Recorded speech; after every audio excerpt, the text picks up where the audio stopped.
Bonjour et bienvenue sur le forum Energaia qui se déroule au parc des expositions de Montpellier ces 7 et 8 décembre. C'est un événement annuel dédié aux professionnels des secteurs des énergies renouvelables qui est organisé par la SPL Occitanie Events et porté par la région Occitanie. Nous sommes sur le plateau d'Energaia, l'œil de l'expert. C'est un nouveau format pour apporter une expertise pointue économique en cette 16e édition. Donc là, on est sur le thème mobilité durable, les plans d'action de la région Occitanie.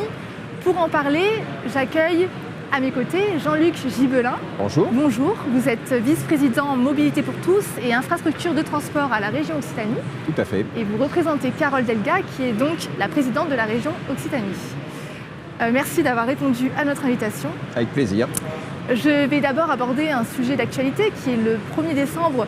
Carole Delga et la première ministre Elisabeth Borne ont signé le contrat plan État-région, le CPER 2021-2027. Nous avons reçu un communiqué de presse qui faisait état de 1,45 milliard d'euros de budget fléché pour les mobilités sur un total de 6,4 milliards d'euros. 1,4 sur 6,4, c'est à peu près 25%. Est-ce que vous pouvez nous en dire plus sur le calendrier qui est retenu et les orientations prévues sur ce volet mobilité ? Alors d'abord, c'est évidemment une somme très importante. Cela me permet de confirmer que dans le budget de la région, les mobilités en fonctionnement comme en investissement représentent un peu plus d'un tiers de l'ensemble du budget, parce que c'est évidemment une priorité fixée par la présidente Carole Delga, que c'est une compétence forte de la région. Pour en revenir au CPER, le Premier ministre précédent et le Président de la République avaient fixé un axe qui était de découpler le volet mobilité du CPER. Les présidents de région avaient insisté pour que ça reste bien dans la notion des CPER. C'est pour cette raison que dans le document qu'a signé la présidente, il est fait allusion à une enveloppe sur le CPER. Mais le concret n'est aujourd'hui pas encore réalisé puisque les préfets de région n'ont pas encore leur lettre de mission de la part du gouvernement. Le gouvernement attend la publication du rapport du comité d'orientation des infrastructures qui doit être rendu le 15 décembre, ces prochains jours. À partir de là, il y aura une étude sur les priorités qui seront retenues et chaque préfet de région aura une lettre de mission pour négocier les ajustements avec les conseils régionaux. Donc nous avons fait état de demandes qui vont d'ailleurs bien au-delà de ce qui avait été pour l'instant retenu. Nous verrons ce qui va être concrétisé et d'ici la fin du mois de juin 2023, nous aurons une lisibilité sur les engagements de l'État pour les différentes années 2023, 2025, 2027. D'accord. Et comment la région peut-elle concrètement agir par rapport aux problèmes d'engorgement automobile que rencontrent beaucoup de villes ? Comment finalement décarboner le plus vite possible ? C'est une question de temps, les mobilités. Alors c'est évident que la région en charge de toutes les mobilités interurbaines s'occupe déjà de tout ce qui correspond à l'entrée dans le monde urbain, à l'entrée dans les métropoles. Nous avons en charge les TER, nous avons en charge les cars interurbains.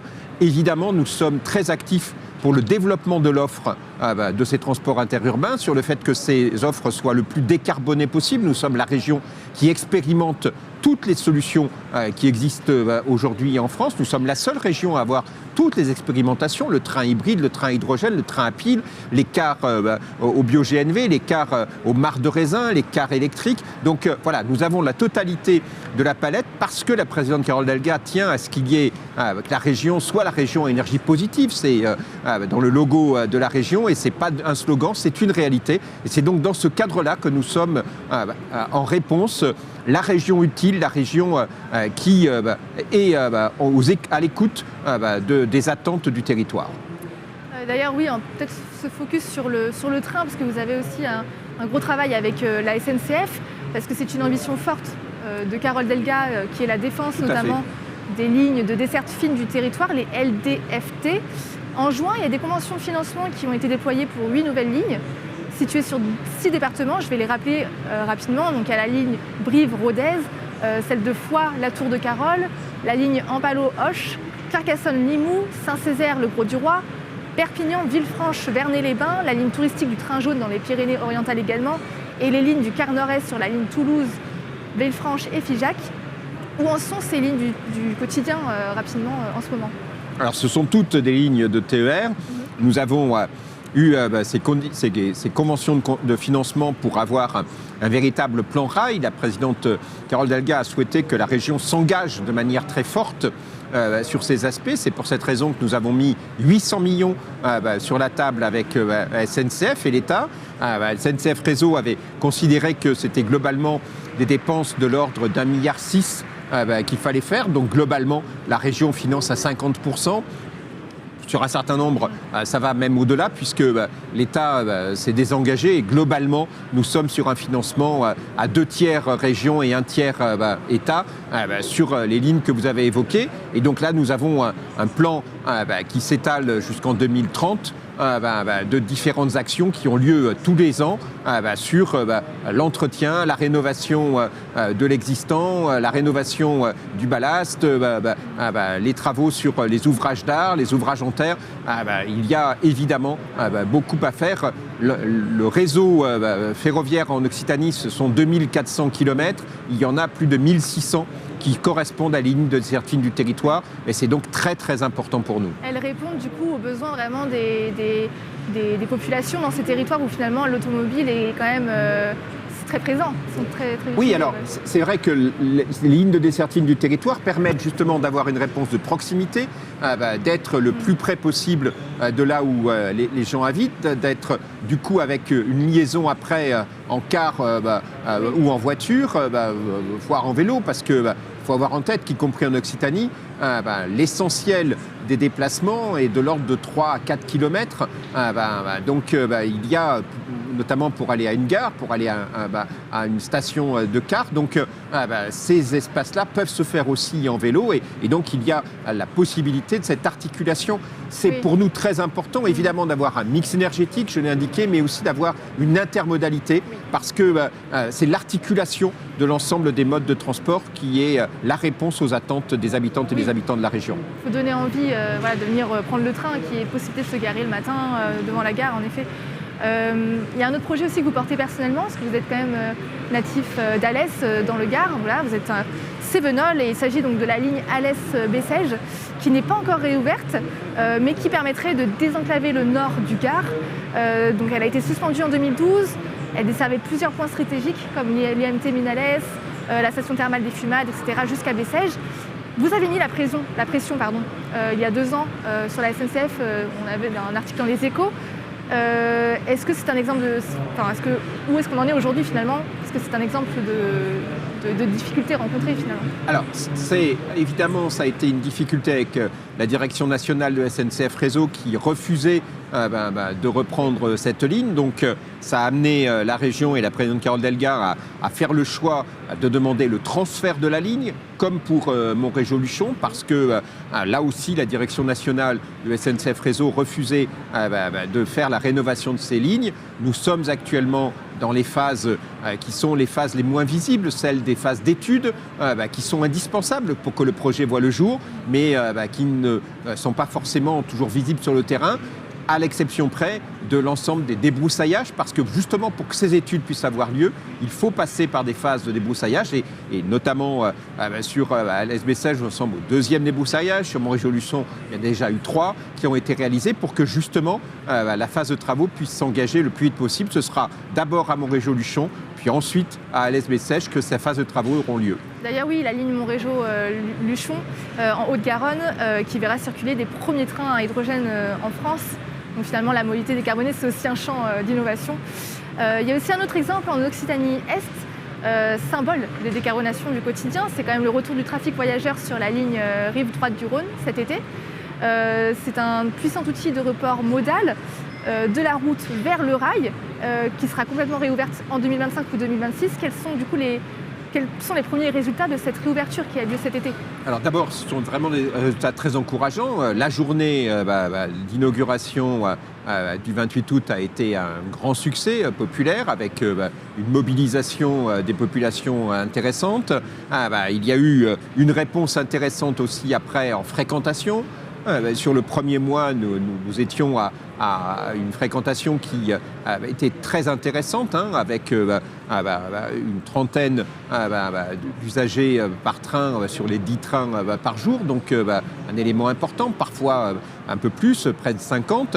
Donc le train répond à la demande, même si les horaires qui nous ont été accordés pour cette réouverture provisoire ne sont pas les horaires que nous aurions souhaités, mais ils sont évidemment à perfectionner et nous y travaillons avec SNCF Réseau pour que nous puissions avoir à l'ouverture définitive quelque chose d'encore plus intéressant. Mais c'est évident qu'aujourd'hui, le train, ça a vraiment désenclavé Pont-Saint-Esprit et Bagnoles, avec la possibilité d'avoir cette liaison avec Avignon et avec Nîmes. Et il y a de manière évidente aujourd'hui d'autres solutions de déplacement pour cette partie de la région, mais ça sera la même chose pour Montrégeau-Luchon, ce sera la même chose pour Alès-Bessèges. Un mot, si vous me permettez, pour Montrégeau-Luchon. Montrégeau-Luchon, ce sera, vous l'avez dit, le lieu de la mise en place du train à hydrogène. Pourquoi le train à hydrogène ? Parce que la région, c'est important de le rappeler ici à Energaia, a pris la décision d'une filière à hydrogène, et ce sera évidemment d'hydrogène vert, produit à partir de l'hydroélectricité des barrages des Pyrénées à Luchon, et donc transformé en hydrogène pour être utilisé sur le train. Donc il y a aussi la volonté à la fois de la transition, mais aussi du circuit court qui prend tout son sens avec ce train qui sera plus que jamais un train propre puisque circulant avec zéro émission. Oui, c'était à rappeler en effet. La région a également mis en place pour attirer les foules une politique tarifaire attractive cet été avec SNCF Voyageurs pour permettre aux touristes de bouger mais aussi aux habitants de découvrir leur région. C'est 1 million de billets à 1 euro qui ont été mis en vente cet été, soit 100 000 euros de plus que l'an dernier. Quel est selon vous le rôle des mobilités pour décarboner le secteur du tourisme ?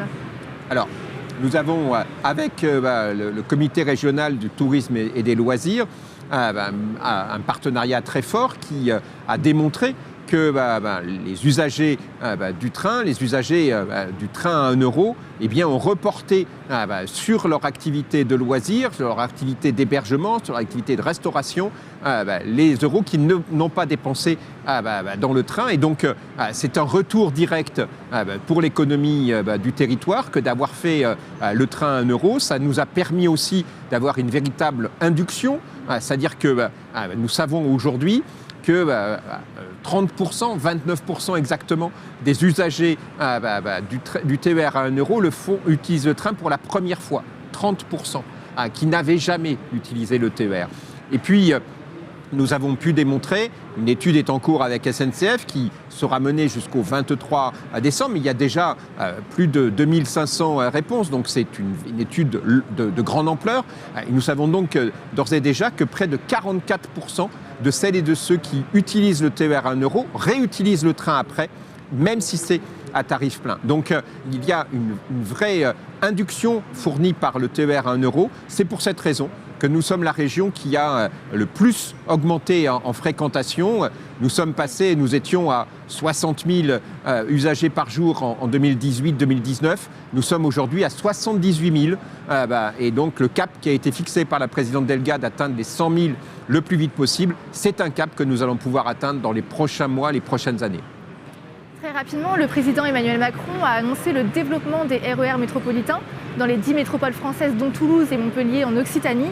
Là, aujourd'hui, Midi Libre a publié une interview de Carole Delga et Michaël Delafosse, maire de Montpellier, qui s'engagent à augmenter le nombre de TER, notamment sur la la ligne Montpellier-Baillargues. C'est vraiment pour le coup un exemple parce qu'elle permet aux utilisateurs de rejoindre le centre-ville en 8 minutes seulement. Est-ce que justement c'est une anticipation du gouvernement, cette ligne ?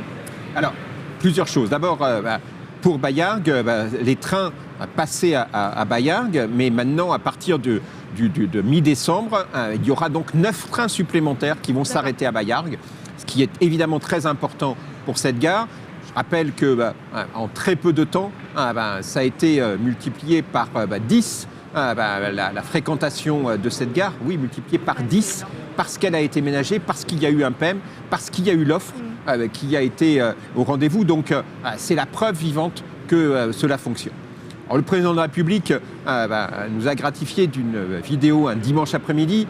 je ne sais pas si c'est qu'il ne savait pas quoi faire de son dimanche, mais c'est bien de faire une vidéo, c'est bien de pouvoir la mettre sur les réseaux. Ce qui compte, c'est qu'il y ait des décisions et des actes. Ce qui est malheureux, c'est que le lendemain, le lundi, le ministre des Transports a indiqué qu'il n'y aurait pas d'investissement de l'État sur les infrastructures. Donc, c'est pas de la com dont les habitants ont besoin, c'est pas de la com dont nous avons besoin dans les métropoles, c'est pas de la com dont nous avons besoin sur les TER. Nous avons besoin d'actes concrets. Le réseau, il est de la responsabilité et il appartient à l'État et c'est normal. Et c'est une bonne chose parce que c'est une infrastructure nationale. Il faut que l'État soit au rendez-vous sur la rénovation de l'infrastructure. Il faut que l'État soit au rendez-vous pour l'aide concrète, pour le développement des réseaux métropolitains, parce que c'est un besoin, parce qu'il faut évidemment tourner la page de l'engorgement routier. Donc nous sommes au rendez-vous, nous travaillons. La présidente Delga souhaite que la région soit une région utile, une région qui travaille. Nous le faisons. Il est aussi important que l'État, au-delà de déclarations, soit au rendez-vous en termes financiers. Il y a besoin d'aide concrète, il y a besoin d'un véritable choc d'investissement sur les infrastructures. Les présidents de région l'ont dit, la présidente Delga l'a écrit. Il faut 10 milliards par an pendant 10 ans. Rappelez-vous, le président de la République, dans sa vidéo, il parle de 10 milliards sur 10 ans. Oui. Ce n'est pas la même chose. Il faut impérativement les 10 milliards par an pendant 10 ans pour qu'il y ait une rénovation des infrastructures. Et c'est à ce prix-là qu'il y aura la possibilité d'être le plus vite possible la première région à énergie positive. Il faut que l'État soit au rendez-vous. Merci Monsieur Gibelin pour votre témoignage. En plus, la région Occitanie porte le Forum Energaia, donc c'est un message qu'il fallait entendre. Je vous remercie, je vous souhaite un très bon Forum Energaia 2022. Merci.